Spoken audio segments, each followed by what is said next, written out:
Good morning అండి. నేను doctor Vijayalakshmi Ferty9 Kukatpally నుంచి సీనియర్ కన్సల్టెంట్ని మాట్లాడుతున్నానండి.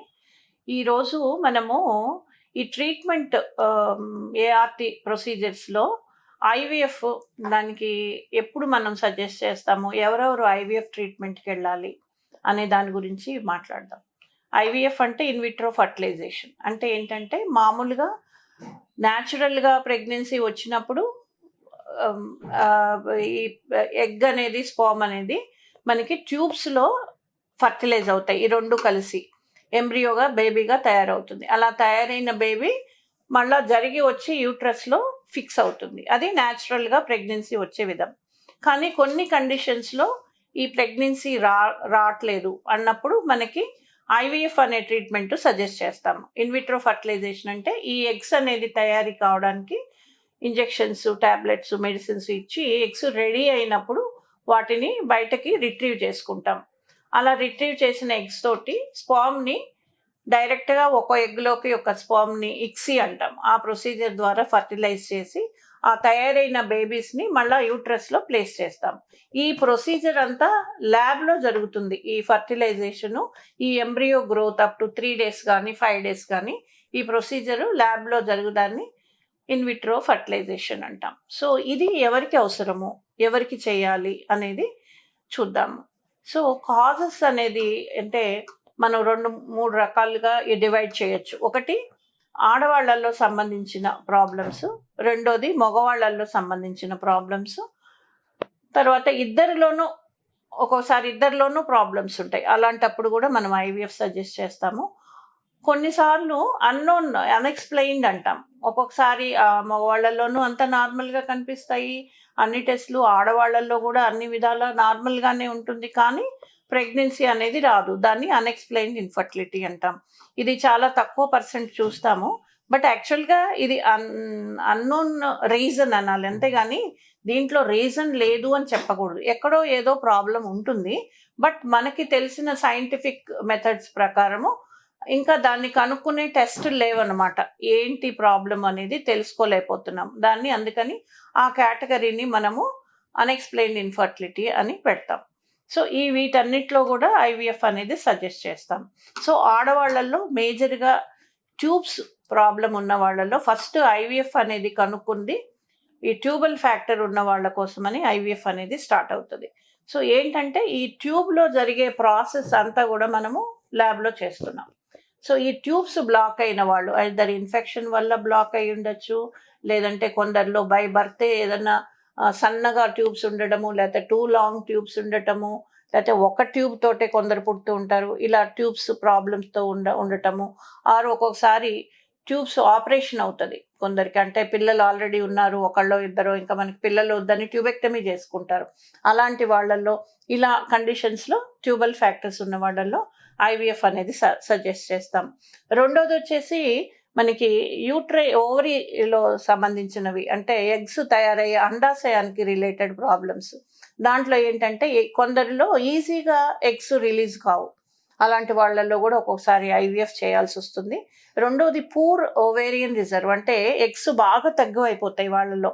ఇంకా న్యాచురల్గా కానీ వేరే మెథడ్లో కానీ రావడానికి అవకాశం లేని వాళ్ళల్లో కూడా ఒక్కొక్కసారి మనము ఐవీఎఫ్ ప్రొసీజర్ అనేది సజెస్ట్ చేస్తాము. కొందరిలో ఏంటంటే ఓవరీస్ బాగా స్ట్రీక్ ఓవరీస్, అంటే అసలు ఓవరీస్ అనేవి పుట్టుకతోటే చాలా ఒక పల్సని ఫోల్డ్స్ లాగా ఉంటాయి అన్నమాట. వాళ్ళకి అసలు ఎగ్స్ అనేవి తయారీ కావు. అలాంటప్పుడు మనం డోనర్ ఎగ్ ప్రోటోకాల్స్ పెట్టి వాళ్ళకి ఐవీఎఫ్ ట్రీట్మెంట్ అనేది చేయాల్సి వస్తుంది. ఒక్కొక్కసారి ఎండోమెట్రియోసిస్ అనేది ఒక ప్రాబ్లము. అది ఉన్న వాళ్ళల్లో సివియర్ ఎండోమెట్రియోసిస్ గ్రేడ్ 3, గ్రేడ్ 4 ఉన్నప్పుడు న్యాచురల్గా కానీ ఐయుఐలో కానీ ప్రెగ్నెన్సీ వచ్చే ఛాన్సెస్ చాలా తక్కువ ఉండటం వల్ల ఇలాంటి వాళ్ళల్లో కూడా మనము ఐవీఎఫ్ అనేది సజెస్ట్ చేయాలి. ఈ సివియర్ ఎండోమెట్రియోసిస్ ఉన్న వాళ్ళల్లో ఊసైట్ క్వాలిటీ కూడా బాగా తగ్గిపోతుంది. సో ఈ అన్ని రీజన్స్ వల్ల మనకి ఐవీఎఫ్ అనేది ప్రొసీడ్ అవ్వాల్సి వస్తుంది. ఇకపోతే మనకి ఎండోమెట్రియం యూట్రస్ ప్రాబ్లమ్స్, కొన్ని యూట్రైన్ ఎనామిలీస్ ఉన్న వాళ్ళల్లో, లేదంటే యూట్రైన్ వాల్ ట్యూబర్క్లోసిస్ లాంటి ఇన్ఫెక్షన్స్ వచ్చి కంప్లీట్గా డ్యామేజ్ అయిపోయి యూట్రస్ అంతా ఆ వాల్ అంతా పల్చగా అయిపోయి న్యాచురల్గా కానీ ఐయుఐలో కానీ ప్రెగ్నెన్సీ రాకపోవటం, ఇలా కొన్ని యూట్రైన్ కండిషన్స్లో కూడా మనము ఐవీఎఫ్ సజెస్ట్ చేస్తాం. పోతే ఐయుఐ ట్రీట్మెంట్స్ ఫెయిల్ అయ్యటము, లేదా న్యాచురల్గా ఇంట్లో చాలా కాలము ట్రై చేసి ప్రెగ్నెన్సీ రావటం లేదు అన్న వాళ్ళల్లో కూడా మనము ఐవీఎఫ్ నెక్స్ట్ ప్రొసీజర్ వచ్చేసి ఐయుఐ తర్వాత నెక్స్ట్ ఐవీఎఫ్ఏ ప్రొసీజర్ ఉంటుంది కాబట్టి ఇలాంటి వాళ్ళల్లో కూడా మనం ఐవీఎఫ్ అనేది సజెస్ట్ చేస్తాం.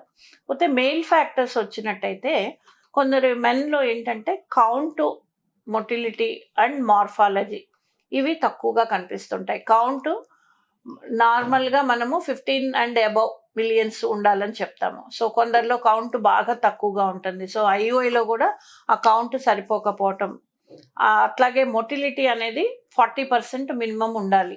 అంత కాకుండా బాగా తక్కువగా ఉంది, అసలు కొందరిలో నిల్ మొటిలిటీ ఉంటుందంటే అసలు ముందుకు జరిగే కణాలు ఉండవు, అలాంటి వాళ్ళల్లో మనము ఐవీఎఫ్ సజెస్ట్ చేయాల్సి ఉంటుంది. సో ఈ మెయిల్ ప్రాబ్లం ఏంటంటే సివియర్ ఆలిగో యాస్థినోజూస్పోమీ అంటాం. సో ఇలా కండిషన్స్ ఉన్న వాళ్ళలో ఐవీఎఫ్ దీంట్లో ఏంటంటే ఇక్సీ ప్రొసీజర్ ద్వారా చేయటానికి అవకాశం ఉంటుంది.